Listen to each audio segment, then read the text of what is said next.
எல்லாருக்கும் வணக்கம் மக்களே. நான் உங்களில் ஒருவன்.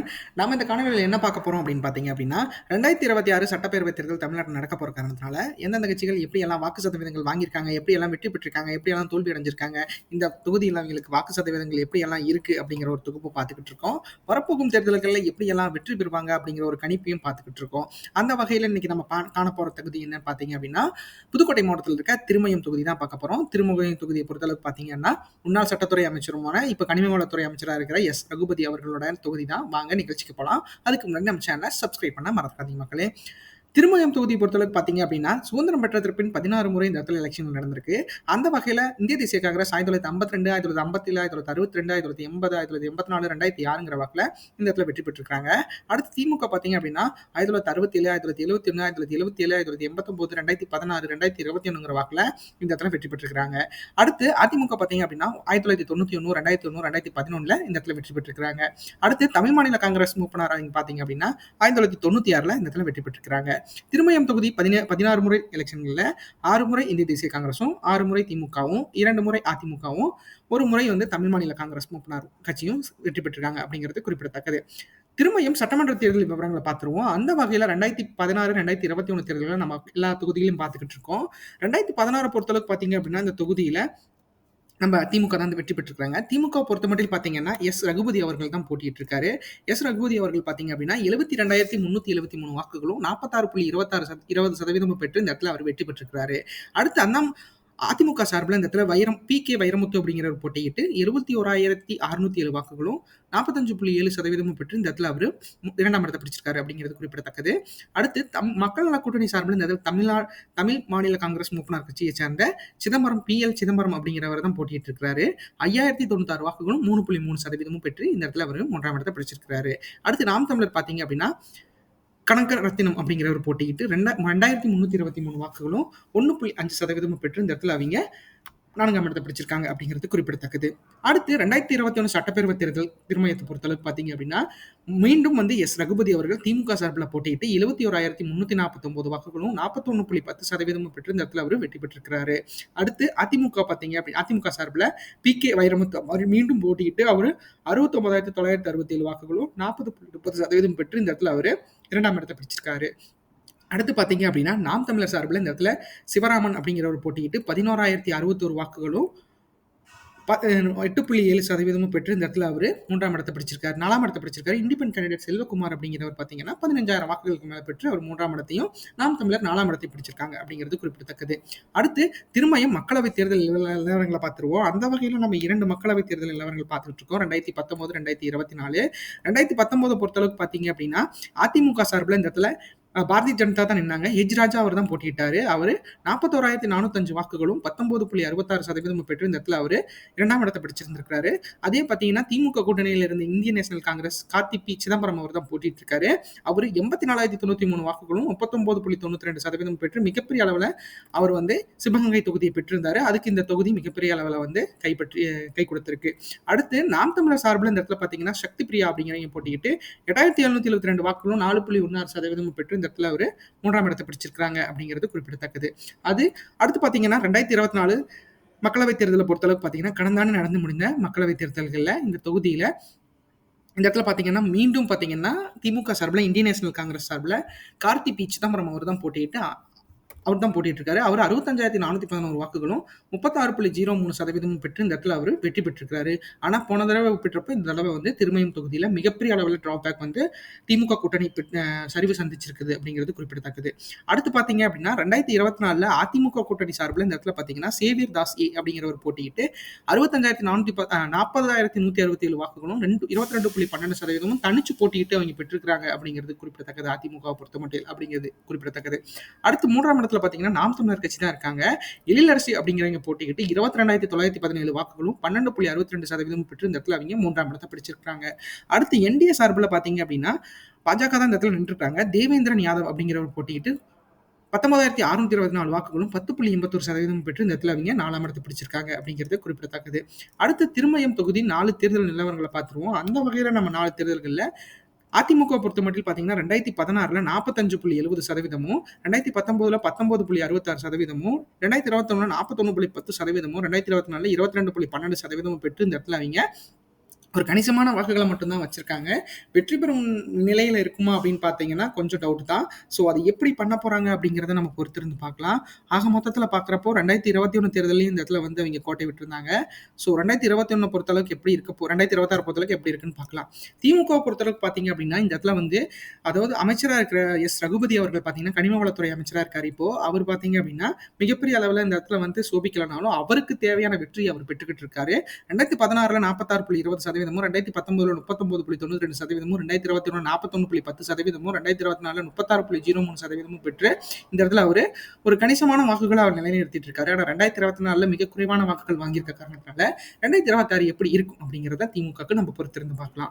அடுத்து நாம் தமிழரை பொறுத்தவரை பார்த்தீங்க அப்படின்னா 2016ல 1.5%, 2019ல 4.16%, 2021ல 6.4%, 2024ல 12.62% பெற்று அவங்களோட வளர்ச்சி பார்த்தீங்க அப்படின்னா ஸ்பைஸா போயிட்டு இருக்கு. அதாவது 6 வாங்கின இடத்துல 12 வாங்கியிருக்காங்க. ஸோ மிகப்பெரிய அளவு இம்ப்ரூவ்மெண்ட்ல நாம் தமிழர் இருக்காங்க. நான் வெற்றி பெறும் நோக்கில் இவங்க பாடுபடணும் அப்படிங்கிறது தான் என்னோட ஆசை. கூட்டணி கட்சிகளோட சேர்ந்தாங்க அப்படின்னா நாம் தமிழருக்கு இந்த தொகுதி மிகப்பெரிய அளவுல அல்வா துண்டு மாதிரி கிடைக்க வாய்ப்பு இருக்கு. அடுத்து திருமணம் தொகுதி வாக்காளர்கள் நிலவரத்தை பத்தி பார்ப்போம். மொத்த வாக்காளர்களா 2,32,612 வாக்காளர்கள் இந்த இடத்துல பதிவு செய்யப்பட்டிருக்காங்க. அதுல 1,13,358 ஆண்களும் 1,19,249 பெண்களும் இந்த இடத்துல வாக்காளர்களா பதிவு செய்யப்பட்டிருக்காங்க. மூன்றாம் பாலினத்தவர்கள் 5 பேர் இந்த இடத்துல வாக்காளர்களா பதிவு செய்யப்பட்டிருக்காங்க அப்படிங்கிறது குறிப்பிடத்தக்கது. அடுத்து 18 வயசுல இருந்து 34 வயசு வரைக்கும் ஏஜ் வைஸ் கேட்டகரியில பாத்தீங்க அப்படின்னா அந்த யங்ஸ்டர்ஸ்னு சொல்லப்படுறீங்க 38,315 ஆண்களும் 40,306 பெண்களும் இந்த இடத்துல வாக்காளர்களா பதிவு செய்யப்பட்டிருக்காங்க. 35 வயசுல இருந்து 54 வயசு வரைக்கும் இருக்கீங்க பாத்தீங்க அப்படின்னா 48,517 ஆண்களும் 51,039 பெண்களும் இந்த இடத்துல வாக்காளர்களா பதிவு செய்யப்பட்டிருக்காங்க. 54 வயசுல இருந்து 65 வயசுக்கு மேல இருக்கீங்க பாத்தீங்க அப்படின்னா 26,526 ஆண்களும் 27,904 பெண்களும் இந்த இடத்துல வாக்காளர்களா பதிவு செய்யப்பட்டிருக்காங்க அப்படிங்கிறது குறிப்பிடத்தக்கது. ஆக மொத்தத்துல யங்ஸ்டர்ஸும் வில்லேஜர்ஸும் இந்த தொகுதியில மிகப்பெரிய அளவுல இருக்கிறத நம்மளால பார்க்க முடியும். அடுத்து திருமயம் தொகுதி வாக்குப்பதிவு சதவீதத்தை எப்படி இருக்கும் 8 தேர்தல்கள் எப்படி இருந்துச்சு அப்படிங்கிறத பார்த்துடலாம். வரப்போகும் தேர்தல்களில் எப்படி இருக்கும் அப்படிங்கிறதையும் பார்த்துடலாம். திருமயம் தொகுதியை பொறுத்தளவு பார்த்தீங்கன்னா 1989ல 71.70%, 1991ல 64.20%, 1996ல 65.70%, 2001ல 59.60%, 2006ல 72.60%, 2011ல 78.70%, 2016ல 76.20%, 2021ல 80.50% பெற்று இந்த இடத்துல அவங்க ஒரு கணிசமான வாக்குகள் வந்து அந்த வாக்காளர்கள் மனதில் இருக்க காரணத்தினால அவங்க ஒரு 75% மேல கண்டிப்பா வந்து வாக்கு செலுத்த தயாரா இருக்காங்க. ஸோ அதை 100% மாற்றணுங்கிறது தான் இந்த காணொலியோட நோக்கமும் எலெக்ஷன் கமிஷன் ஆஃப் இந்தியாவோட நோக்கமும் எல்லாமே 100% வந்தால் இளைஞர்கள் அனைவரும் சேர்ந்து இல்லை ஓட்டு போடாதவங்க எல்லாருமே சேர்ந்து ஓட்டு போட்டிங்கன்னா மட்டும்தான் நம்மளோட வேட்பாளர்களை நம்ம தேர்ந்தெடுக்க முடியும். கண்டிப்பா அதை மறவாம நீங்க பண்ணுவீங்க அப்படிங்கிறது எந்த ஒரு ஐயமும் இல்லை. 2026 தேர்தல் வாக்குப்பதிவு எதிர்பார்ப்பு சதவீதத்தை திருமயம் தொகுதியை பொறுத்தளவுக்கு பார்த்தீங்கன்னா 78.47% இருக்கிறதுக்கு வாய்ப்புகள் அதிகமா இருக்கு. அதை 100% கண்டிப்பா பண்ணுவீங்க. ஒரு 80% வாக்குகள் வந்து பதிவாகிறதுக்கு வாய்ப்பு இருக்கு. ஆனா 20% மக்கள் வந்து கண்டிப்பா போல் பண்ணணும். அடுத்து திருமயம் தொகுதி வாக்கு எதிர்பார்ப்பு 2026 எப்படி இருக்குன்னு பார்த்துடலாம். அந்த வகையில இந்த தொகுதியில ரகுபதி அப்படிங்கிற ஒரு அமைச்சர் அது ஆளுமை இருக்க காரணத்தினால அவர் கண்டினியூஸா வெற்றி பெறுவதற்கு மிகப்பெரிய அளவில் போராடுவாரு. ஸோ அந்த வகையில் திமுக கூட்டணி 38.05%, 69,453 வாக்குகளுக்கு மேல பெறுவதற்கு வாய்ப்புகள் அதிகமா இருக்கு. திமுக கூட்டணி பொறுத்தளவுக்கு பார்த்தீங்கன்னா இது ஒரு அமைச்சர் தொகுதி. ஒரு மிகப்பெரிய அளவில் வந்து அந்த அமைச்சர் வந்து திமுகவில் நிறைய கனிமவளத்துறை அமைச்சரா ஃபர்ஸ்ட் சட்டத்துறை அமைச்சரா இருந்தாரு, அப்புறம் கனிமவளத்துறை அமைச்சரா இருக்காரு. ஸோ அந்த வகையில் பார்க்குறப்ப இது அமைச்சர் தொகுதியாக இருக்கிறதுனால ஸ்டார் தொகுதியாக மாறுது. ஸோ அந்த மக்கள் வந்து கண்டிப்பாக திமுகக்கு ஏன்னா அந்த அமைச்சர் வந்து திரும்ப தொகுதியில் மிகப்பெரிய அளவில் இதை பூர்த்தி பண்ணியிருப்பாரு அப்படிங்கிறதுல எந்த ஒரு ஐயமும் இல்லை. ஏன்னா அமைச்சராக பொறுத்தளவுக்கு பார்த்தீங்க அப்படின்னா அடுத்த முறை வெற்றி பெறணும் அப்படிங்கிற காரணத்தினால மிகப்பெரிய அளவில் அந்த தொகுதிக்கு அவங்க பண்ணியிருப்பாங்க அப்படிங்கிறதுல எந்த ஒரு ஐயமும் இல்லை. கண்டிப்பாக என்ன பண்ணியிருக்காரு அப்படிங்கிறத கமெண்ட்ல பாஸ் பண்ணுங்க. அடுத்து அதிமுக கூட்டணியை பொறுத்தளவுக்கு பார்த்தீங்கன்னா 36.95%, 67,437 வாக்குகளுக்கு மேல பெறுவதற்கு வாய்ப்புகள் அதிகமாக இருக்கு. ஏன்னா அவங்களை பிடிக்கிறதுக்கு ஒரு 1% வாக்குகள் தான் இருக்கு. ஸோ அந்த 1% இழுபறி தொகுதியாக இருக்கிறதுக்கு மிகப்பெரிய வாய்ப்பு இருக்கு. ஏன்னா அதிமுக பொறுத்தளவுக்கு பார்த்தீங்க அப்படின்னா இப்போ இருக்கிற அந்த திமுகவோட எகினஸ்ட் அந்த திமுக மேல இருக்கிற அந்த வெறுப்பு பார்த்தீங்கன்னா அதிமுக மேல நகர்ந்துச்சு அப்படின்னா கண்டிப்பா வெற்றி பெறுவதற்கு மிகப்பெரிய அளவில் வாய்ப்பு இருக்கு. ஸோ ரகுபதி அவர்கள் பார்த்தீங்க அப்படின்னா இந்த 2 முறையும் ஒரு செஸ்ட் பாஸ் அப்படிங்கிற மாதிரி தான் ஜெயிச்சிருக்காரு. ஏன்னா 1% வாக்குகள் வித்தியாசத்தை தான் அவர் வாக்குகள் வாங்கியிருக்காரு. ஸோ இந்த தடவை அந்த மாதிரி இருக்கிறதுக்கு வாய்ப்புகள் இருந்தாலும் இழுபறி தொகுதியாக இருக்கிறதுக்கு வாய்ப்புகள் அதிகமாக இருக்குது. அடுத்து நாம் தமிழரை பொறுத்தளவுக்கு பார்த்தீங்க அப்படின்னா இந்த தொகுதியில் 2024 தேர்தலில் மிகப்பெரிய அளவில் வந்து இந்த இடத்துல வாக்குகள் சேகரிச்சிருந்தாங்க. ஸோ 2026லையும் அது மாதிரி சேகரிக்க வாய்ப்புகள் அதிகமாக இருக்குது. ஏன்னா நாம் தமிழரோட வருகை வந்து கிட்டத்தட்ட திமுகவும் அதிமுகவும் மிகப்பெரிய அளவில் புரட்டி போட்டிருக்கு. ஏன்னா 2021 தேர்தலில் அவங்க ஒரு கீ பிளேயரா இருந்தாங்க அப்படிங்கிறதுல எந்த ஒரு ஐயமும் இல்ல. அவங்களாலேயே அதிமுக வந்து மிகப்பெரிய அளவில் வந்து டிசாஸ்டர் சந்திச்சிருக்காங்க நிறைய தொகுதிகள். அதை நம்ம ரெடி பண்ணிட்டு இருக்கோம். கண்டிப்பா ஒரு நாள் கிடைச்சிரும். ஸோ அந்த வகையில் 10.70% 19,526 வாக்குகளுக்கு மேல பெறுவதற்கு வாய்ப்புகள் அதிகமா இருக்கு. நாம் தமிழரை பொறுத்தளவுக்கு பார்த்தீங்க அப்படின்னா அவங்க தன்னிச்சையா தான் எல்லா தொகுதிகளும் சந்திக்க போறாங்க அப்படிங்கிறத சீமான் அவர்கள் தெளிவுபட எல்லா இடத்துலையும் தெரிவிச்சிட்டு இருக்காரு. ஏன்னா அவரு என்ன எம்பெருமான் ஈசன் ஈசன் அருளால வந்து கண்டிப்பா அது வந்து தனிமையா தான் இருப்பேன். தனிச்சு தான் போட்டியிட போறேன். என்ன நடக்க போகுதுன்னு நான் பார்க்க போறேங்கிறாரு. ஸோ அதெல்லாம் வச்சு பார்க்குறப்ப கண்டிப்பா தனிச்சு தான் போட்டியிடுவாரு. அடுத்து தமிழகத்துக்கு புதுவரவா வந்திருக்க தமிழக வெற்றி கழகத்தை பொறுத்தளவுக்கு பார்த்தீங்க அப்படின்னா 13.31% வாக்குகள் வாங்குறதுக்கும் 24,298 வாக்குகள் வாங்குறதுக்கும் வாய்ப்புகள் அதிகமா இருக்கு. இதுக்கு மேல அதிகமா வாங்கி வெற்றி பெறணும் அப்படின்னா அந்த கழக நிர்வாகிகளும் கழக தலைவர்களும் மிகப்பெரிய அளவில் வந்து திருமயம் தொகுதியை தாண்டி அவர் வெற்றி பெறணும். ஏன்னா இந்த இடத்துல பார்த்தீங்க அப்படின்னா திமுகவோட அமைச்சர் மிகப்பெரிய ஆளுமை இருக்காரு. ஸோ அவரை தாண்டி வெற்றி பெறணும் அப்படின்னா அந்த கழக நிர்வாகிகளும் யங்ஸ்டர்ஸும் எப்படியெல்லாம் வந்து திமுக காரங்களை மீறி தாவேக்கா வெற்றி பெற போறாங்க அப்படிங்கிறத பார்க்கறதுக்கு எனக்கு எக்ஸைட்மெண்டா இருக்கு. ஸோ அது எப்படி நடக்க போகுது அப்படிங்கிறத நம்ம பொறுத்திருந்து பார்க்கலாம். விஜய் அவர்களோட கொள்கையில் வந்து அவர் மிக தீவிரமா இருக்காரு. ஏன்னா அவர் வந்து முதலமைச்சர் வேட்பாளராகவும் யார் வந்து சப்போர்ட் பண்றாங்களோ துணை முதலமைச்சர் வேட்பாளராக இருக்க வாய்ப்பு கொடுக்கறதா அவர் சொல்லியிருக்காரு. ஸோ அது இந்த கரூர் இன்சிடென்ட்க்கு அப்புறமும் கூட நிறைய நடந்திருக்கு. ஸோ அதெல்லாம் எப்படி மீட் பண்ண போறாங்க, இதெல்லாம் எப்படி ஷார்ட் அவுட் பண்ணிட்டு இது எப்படி வந்து பண்ண போறாங்க அப்படிங்கிறத நானும் பொறுத்திருந்து பார்க்கலாம். ஆக மொத்தத்தில் இந்த தொகுதியில் இவங்களுக்கு இவ்வளோ தனிச்சு போட்டுட்டா வாக்குகள் இருக்க வாய்ப்பு இருக்கு. அடுத்து 2026 தமிழ்நாடு தேர்தல் கூட்டணி எதிர்பார்ப்பு தமிழ்நாடு பொறுத்தளவுக்கு எப்படி இருக்கும் அப்படிங்கிறத பார்த்துடலாம். அந்த வகையில் அதிமுக கூட்டணியில் பாஜக, பாமக, தேமுதிக, அப்புறம் தமிழ் மாநில காங்கிரஸ்லாம் இருக்காங்க. இதில் வந்து பாமகவும் தேமுதிகவும் கொஞ்சம் அவங்களோட டிசிஷனுக்காக வெயிட்டிங் இருக்காங்க.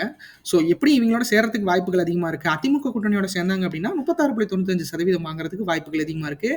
வெற்றி பெறுவதற்கு மிகப்பெரிய அளவில் வாய்ப்பு இருந்தாலும் அதிமுக கூட்டணி என்ன பண்ண போகுது? ஏன்னா அமைச்சர் வந்து அவர் வந்து எஸ் ரகுபதி அவர்கள் என்ன மாதிரி நிலைப்பாடை கொண்டிருக்காருன்னு தெரியல. ஸோ அவர் கொள்கையில் அவர் எப்பயுமே நிலைப்பாடோட இருப்பார். ஸோ அதையெல்லாம் மீறி அதிமுகவும் மற்ற கட்சிகள்லாம் எப்படி பார்ட்டிசிபேட் பண்ணுது அப்படிங்கிறத பார்க்கலாம். ஸோ இந்த வகையில் பார்க்குறப்ப 37% வந்து அதிமுக கூட்டணி பெறுவதற்கு வாய்ப்புகள் அதிகமாக இருக்குது. வெற்றி பெறுங்கிறது வந்து அந்த மக்களோட கைகள் இருக்குது. கண்டிப்பாக அந்த மக்கள் என்ன பண்ண போகிறாங்கன்னு பொறுத்திருந்து பார்க்கலாம். அடுத்து பார்த்தீங்க அப்படின்னா நம்மளுக்கு திமுக கூட்டணியை பொறுத்தளவுக்கு பார்த்தீங்கன்னா இந்த தொகுதியில் அமைச்சர் ரகுபதி அவர்கள் இருக்காரு. ஸோ அந்த வகையில் பார்க்குறப்போ அவர் மிகச்சிறப்பாக தான் இந்த வகையில் செயல்பட்டு வருவார் அப்படிங்கிறதுல எந்த ஒரு ஐயமும் இல்லை. கண்டிப்பாக ஒரு அமைச்சர் தொகுதி எப்படி இருக்கும்னு நம்மளுக்கு தெரியும். கண்டிப்பாக பண்ணாமல் அவரை வந்து 2 தடவை எலெக்ஷனில் இது பண்ணி திமுக கூட்டணியை பொறுத்தளவுக்கு இந்திய தேசிய காங்கிரஸ், சிபிஐ, சிபிஐஎம், மக்கள் நீதி மையம், விடுதலை சிறுத்தைகள் கட்சி, அப்புறம் கொங்குநாடு மக்கள் தேசிய கட்சி, மதிமுகலாம் இருக்காங்க. ஸோ அந்த வகையில் பார்க்குறப்ப இந்த தொகுதியில் எஸ் ரகுபதி அவர்களே ஒரு ஆளுமையாக இருக்க காரணத்தினால திமுகவுக்கு இந்த இடத்துல வந்து மிகப்பெரிய அளவில் வலு இருக்கிறத நம்மளால பார்க்க முடியும். ஏன்னா 2016 திமுக கூட்டணியோட இந்திய தேசிய காங்கிரஸ் மட்டும் தான் இருந்தாங்க. அப்பயே ரகுபதி அவர்கள் இந்த இடத்துல வந்து வெற்றி பெற்றிருக்காரு அப்படிங்கிறப்போ கண்டிப்பாக வந்து இந்த இடத்துல வந்து கொஞ்சம் வாய்ப்புகள் இருக்கிறத நம்மளால மறுக்க முடியாத உண்மையாக இருக்கும். ஸோ வெற்றி பெறுவதற்கு வாய்ப்புகள் எஸ் ரகுபதி அவர்களோட தொகுதியான திருமயத்துக்கு வாய்ப்புகள் அதிகமாக இருக்கு. ஸோ அதை எப்படி வந்து திமுக பயன்படுத்திக்க போறாங்க, எப்படி வெற்றி பெற போறாங்க அப்படிங்கிறத நம்ம பொறுத்திருந்து பார்க்கலாம். ஸோ ஆக மொத்தத்தில் இந்த தொகுதிகளில் திமுக கூட்டணி பொறுத்தளவுக்கு பார்த்தீங்க அப்படின்னா இந்திய தேசிய காங்கிரஸ், சிபிஐ, சிபிஎம், மக்கள் நீதி மையம், மதிமுக, அப்புறம் விடுதலை சிறுத்தைகள் கட்சியெல்லாம் இருக்க காரணத்தினால 38.05% வந்து இந்த திருமயம் தொகுதியில் திமுக கூட்டணி பெறுவதற்கு வாய்ப்புகள் அதிகமாக இருக்கு.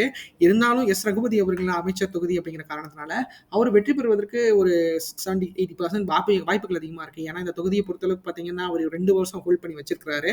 ஸோ 2016 எடுத்துக்கிட்டீங்க அப்படின்னா இந்திய தேசிய காங்கிரஸும் திமுக கூட்டணி மட்டும்தான் இருந்தாங்க. அவங்களுக்கு அப்பயே இவர் வந்து வெற்றி பெற்றிருக்காரு அப்படிங்கிறது குறிப்பிடத்தக்கது. ஸோ ஆக மொத்தத்தில் இப்போ வந்து அவங்களுக்கு சிபிஐ, சிபிஎம், விடுதலை சிறுத்தைகள் கட்சியெல்லாம் கூட இருக்க காரணத்தினால கண்டிப்பாக அவருக்கு வெற்றி பிரகாசமாக அதிகரிக்கிறத வாய்ப்புகள் அதிகமாக இருக்கு. ஸோ அது எப்படி நடக்க போகுது, திமுக கூட்டணி எப்படியெல்லாம் ஜோபிக்க போறாங்க அப்படிங்கிறத நம்ம பொறுத்திருந்து பார்க்கலாம். அடுத்து டாப் தமிழரை பொறுத்தளவுக்கு பார்த்தீங்க அப்படின்னா 10.70% தனிச்சு போட்டியிட்ட வாய்ப்புகள் இருக்கு. ஏன்னா கூட்டணியை பொறுத்தளவுக்கு பார்த்தீங்க அப்படின்னா நாம் தமிழர் வந்து இப்போ வரைக்கும் கூட்டணிகளை முடிவு செய்யல. அவர் கூட்டணியில் நிற்க போறது இல்லை அப்படிங்கிறதையே அவர் தெளிவுபட தெரிவிச்சிட்டு இருக்காரு எல்லா இடத்துலையும். ஸோ அந்த வகையில் பார்க்குறப்போ 10.70% தனிச்சு போட்டியிடுற நாம் தமிழர் கட்சிக்கு பெறுவதற்கு வாய்ப்புகள் அதிகமா இருக்கு. கூட்டணின்னு பாத்தீங்க அப்படின்னா கூட்டணியை பொறுத்தளவுக்கு மட்டில் இந்த இடத்துல திமுகவோட சேர்ந்தா வெற்றி வாய்ப்பு அதிகமா இருக்கும். ஆனா அது கண்டிப்பா நடக்காத ஒரு நாள் இருக்கு. ஸோ அவரே தெளிவுபட தெரிவிச்சிட்டாரு 2026 தேர்தலில் நான் தனிச்சு தான் போட்டியிட போறேன் அப்படின்னு.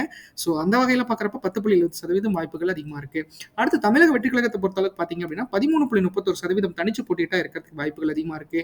ஏன்னா அவங்க கூட்டணி பற்றி இப்போ வரைக்கும் அவங்க இது எதுவும் தெரிவிக்காத காரணத்தினால, கண்டிப்பா கூட்டணி திமுகவோட சேர்றதுக்கு வாய்ப்புகள் அதிகமா இல்ல. அதிமுகவோட சேர்ந்தாங்கன்னா, இந்த தொகுதிய மிகப்பெரிய அளவுல வ கைப்பற்றதுக்கு வாய்ப்புகள் அதிகமா இருக்கு. அதிமுக நின்னாலும் சரி, தமிழக வெற்றி கழகம் நின்னாலும் சரி, யார் நின்னாலும் சரி, கண்டிப்பா வந்து வாய்ப்புகள் அதிகமா இருக்கு. ஆக மொத்தத்துல அதிமுக கூட்டணிக்கு இந்த தொகுதியில தாவேகா சப்போர்ட் பண்ணாங்கன்னா, கண்டிப்பா வெற்றி தான் நிச்சயம் அப்படிங்கிறத நம்ம மறுக்க முடியாத உண்மையா இருக்கு. ஸோ ஆக மொத்தத்துல அது என்ன நடக்கப் போகுது? எப்படியெல்லாம் வந்து மக்கள் வந்து யோசிச்சு வச்சிருக்காங்க? எப்படி நடக்கப் போகுது? என்ன பண்ண போறாங்க? அப்படிங்கிறது நம்மளுக்கு இன்னும் தெரியல. ஸோ கண்டிப்பா அந்த தொகுதிய பொறுத்தளவுக்கு ரகுபதி அவர்கள் தமிழக வெற்றிக் கழகமும், அதிமுகவும் இணைந்தாங்க அப்படின்னா, மிகப்பெரிய அளவுல டிசப்பாயின்ட்மென்ட் காத்திருக்கு அப்படிங்கிறதுல எந்த ஒரு ஐயமும் இல்ல. ஸோ அதையெல்லாம் மீறி எப்படி வெற்றி பெறப் போறாரு அப்படிங்கிறத நம்ம பொறுத்திருந்து பார்க்கலாம். இந்த காணொளி உங்களுக்கு ரொம்ப பிடிச்சிருக்கும்னு நினைக்கிற மக்களே, கண்டிப்பா நம்ம சேனலை சப்ஸ்கிரைப் பண்ணிக்கங்க. லைக் பண்ணுங்க, ஷேர் பண்ணுங்க, கமெண்ட் பண்ணுங்க.